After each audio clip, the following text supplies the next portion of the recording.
नाजीवाद पढ़ रहे हैं और नाजीवाद विचारधारा के जन्मदाता कौन थे? हिटलर थे। और ये विचारधारा का जन्म कहाँ हुआ था? जर्मनी में हुआ था। तो देखो ये प्रथम विश्व युद्ध जब हुआ 1914 और 18 के बीच में, तो इसमें जर्मनी का क्या हो गया? हार हो गया जर्मनी का। और उस समय जो यहाँ के शासक थे वो कौन थे? कैसर विलियम द्वितीय थे। कौन थे? कैसर विलियम द्वितीय।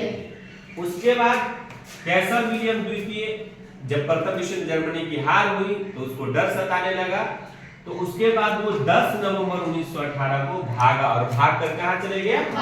हॉलैंड में चला गया। कहाँ चला गया? हॉलैंड। ठीक है। जब ये भाग गया तब उस समय जो है वहां जर्मनी में जो है समाजवादी प्रजातांत्रिक एक पार्टी था, दल था, वो सत्ता में आई।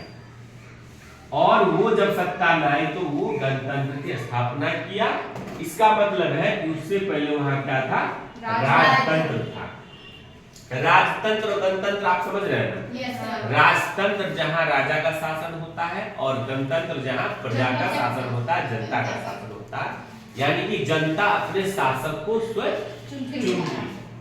अब देखिए जब वहां गणतंत्र की स्थापना हुआ तो उसके नेता जो थे समाजवादी प्रजातांत्रिक दल के नेता कौन थे? फ्रेडरिक एबर्ट थे। और इसी को वहां का चांसलर बनाया गया। जैसे हमारे यहाँ राष्ट्रपति होता है उसी तरह जर्मनी में क्या होता है? चांसलर होता है। जब चांसलर फ्रेडरिक एबर्ट बने उसके बाद जो है 10 नवंबर 1918 ईस्वी को जो ये नई सरकार बनी, इसने एक समझौता पर, एक संधि पर साइन किया, हस्ताक्षर किया और उसने इस हस्ताक्षर से युद्ध विराम की घोषणा कर दी। ठीक है। अब एक नई सरकार बना है, सत्ता नए लोगों में आया है, अभी अभी राजतंत्र से गणतंत्र की स्थापना हुआ है। तो गणतंत्र में या लोकतंत्र में जो सरकार चलता है, देश चलता है, शासन चलता है, वो एक संविधान के थ्रू चलता है। और संविधान लिखित रूप में होना चाहिए तो अच्छा होता है।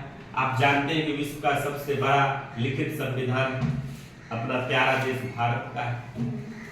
उसके बाद संविधान सभा का जो संविधान जो लिखा जाएगा तो उसका एक कमेटी बनेगा जिसको संविधान सभा कहा गया। भारत में भी संविधान सभा की स्थापना हुआ था। तो वहां जर्मनी में जो है 5 फरवरी 1919 ईस्वी को संविधान सभा का चुनाव हुआ।